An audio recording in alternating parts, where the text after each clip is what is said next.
Друзья, всем огромный привет!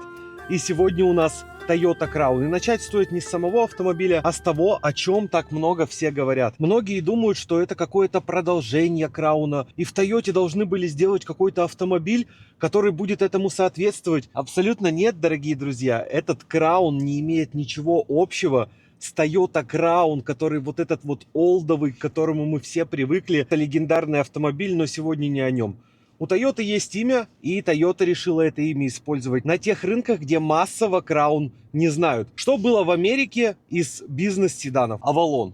И он провалился. В 2022 году Toyota продала 12 200 Avalon'ов всего в США. Это очень маленький показатель, учитывая, какой тут большой рынок автомобилей. И на смену Avalon'у пришел Crown. Само собой, название это не весь автомобиль, но конкретно Crown в продажах ниже 20 тысяч пока в год не опускался. В любом случае, это достаточно нишевый автомобиль. И в большинстве своем, когда люди идут за автомобилем, что они хотят?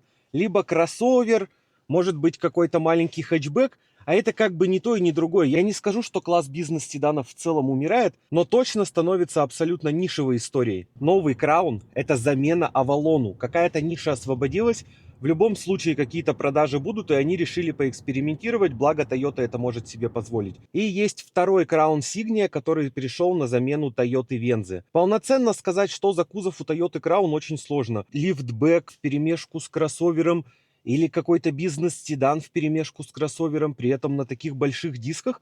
Но в целом, если судить о габаритах, вам вот эти миллиметры ничего не скажут. Этот автомобиль чуть больше Toyota Camry, но из-за дисков более агрессивного и более современного дизайна, по моему мнению, он выглядит гораздо лучше. Кажется, что в Toyota попытались какой-то промежуточный сегмент придумать, что-то между лифтбеком, седаном и кроссовером. С точки зрения же какой-то уникальности, получилось ли абсолютно что-то новое, чего не было на рынке? Да нет.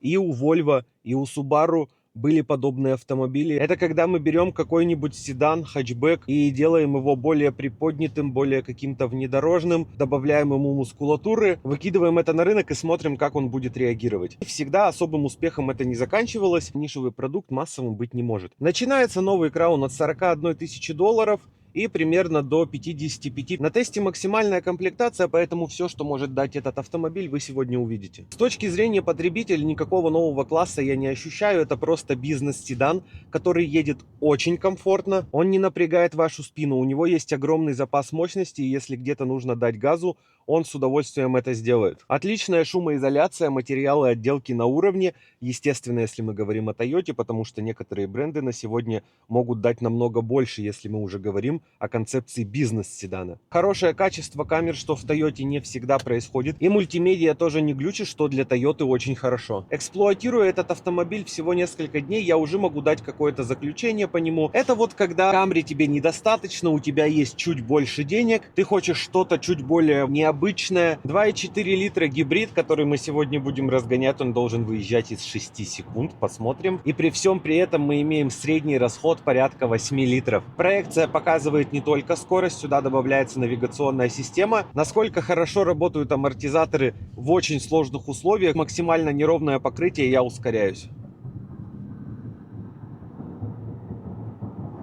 Это плиты. И на многих автомобилях здесь я достаточно сильно болтался. Когда я говорил про расход 8 литров, я не сказал, что это все при том, что у нас полноприводный автомобиль. И перед тем, как разогнаться, быстро расскажу вам подробно про характеристики. 340 лошадиных сил, 2,4 литра. Это турбогибрид. 542 крутящего момента и 6-ступенчатый автомат. Заметьте, именно автомат, это не вариатор. 5,7 мы должны показать по паспорту. 2,08 30 миль. 5,66. 2,10. 5,65.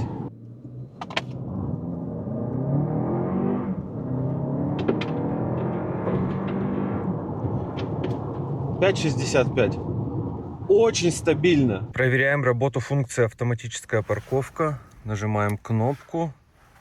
Он сразу предлагает нам варианты. Старт.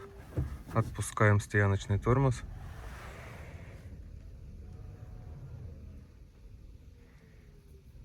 Очень так спокойно, уверенно, без резких движений. Ты не нажимаешь ни на педали, не трогаешь руль, вообще ничего. Это полностью автоматическая парковка. Очень ровно заезжает. Не дергается, не пугает других водителей.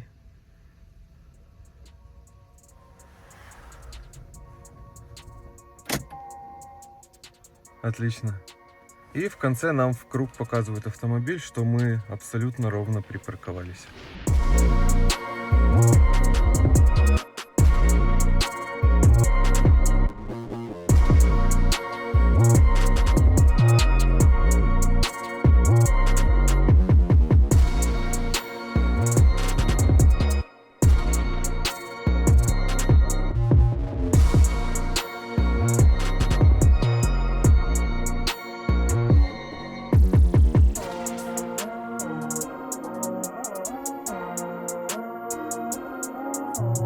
Очень выделяются 21-е диски.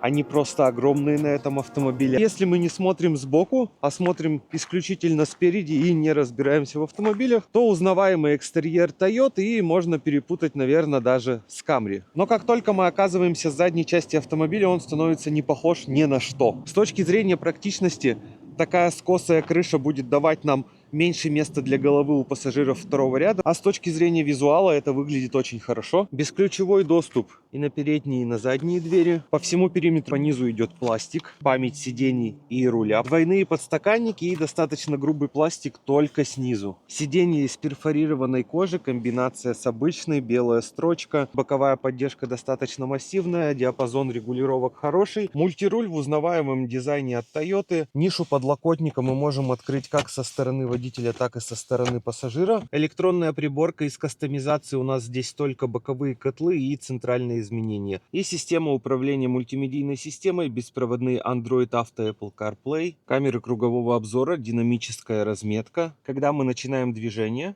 автомобиль становится прозрачным.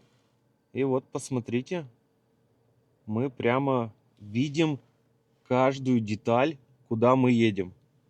Обычно вокруг автомобиля такой черный прямоугольник, и не все видно. Здесь, в этом плане, они интересно придумали, и это достаточно полезная функция. Панорамная крыша, отдельного люка нет. Задний ряд с большим пространством для ног, USB Type-C, дефлекторы и кармашки в задних сиденьях, кожа ничем не закрыта. На дверях управление подогревами сидений, подлокотник с двумя подстаканниками.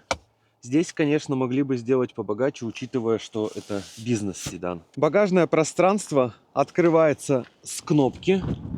Сегодня и кошка меня ассистирует. Весь металл закрыт, вы получаете просто такой большой черный ящик. Снизу есть докатка, это не полноразмерное запасное колесо. И здесь же расположились инструменты. Единственная проблема этого автомобиля в том, что сейчас всем по большей части подавай кроссоверы, и за эти деньги можно уже взять какой-то кроссовер, но раз у Toyota есть деньги на эти эксперименты, и они готовы занимать какие-то узкие ниши, то почему нет? Ну а если вы захотите привезти себе какой-то автомобиль из США, и вам нужна будет с этим помощь, обращайтесь, ссылки на мои контакты в описании и QR-коды здесь. Всем помогу. Огромной вам удачи и пока!